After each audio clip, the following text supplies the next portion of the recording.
ప్రకాష్ రాజ్ ఎప్పుడు ఏ రాజకీయ పార్టీలో చేరడు అని చెప్పగలరా?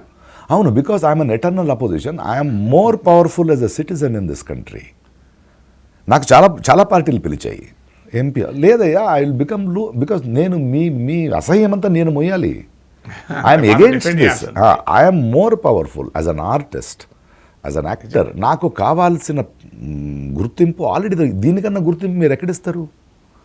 నేను స్వయార్జిత సంపాదనతో బ్రతుకు, నాకు సంపాదించాల్సిన అవసరం లేదు. Because I don't want, because మీరు అలా తప్పు చేస్తుంటే ప్రశ్నించేది is a more stronger. Opposition is more stronger in a democracy, more important in a democracy than an elected body. So I have decided to be an eternal opposition, which is the most beautiful thing a democracy needs. మీరు అన్నట్టు to be in public life itself is power. Public life need not be politics. Actor అయి ఉండొచ్చు, but how do you use that power? Exactly. ఒక power నిన్ను అందం చేయాలి, నిన్ను accountable చేయాలి, నిన్ను మనిషిని చేయాలి. అది it should lead to something more beautiful కదా.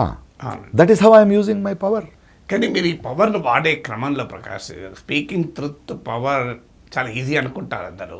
కానీ ముందుగా మీరు అన్నట్లు అనేక అవకాశాలను త్యాగం చేయగలిగే సాహసం ఉండాలి.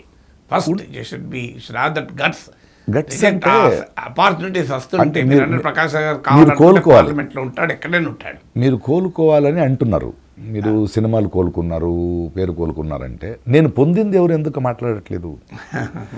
నేను ఇలా ప్రశ్నించడం వల్ల నా జీవితానికి ఒక అర్థం వచ్చింది.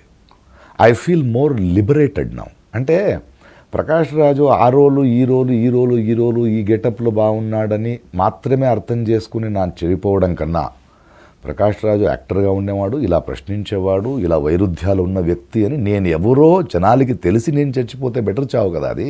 అంతే కదా. Isn't it? You know who I am.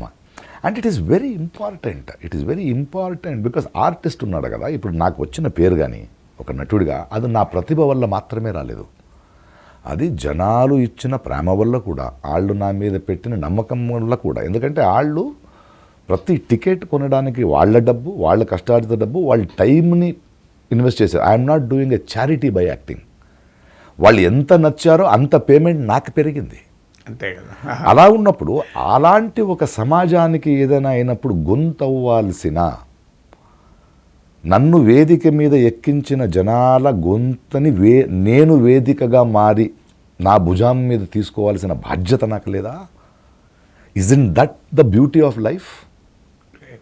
అంతే కదా. అందువల్ల నన్ను ఎవడో అడిగి పోగొట్టుకుంటానంటే పోగొట్టుకునేంత శ్రీమంతుండ్రా నేను అన్నా. డబ్బు మాత్రమే కాదు, నా లోపల ఐఎమ్ ఎన్రిచ్డ్ విదిన్. అండ్ ఇవన్నీ తెలిసే వచ్చాం.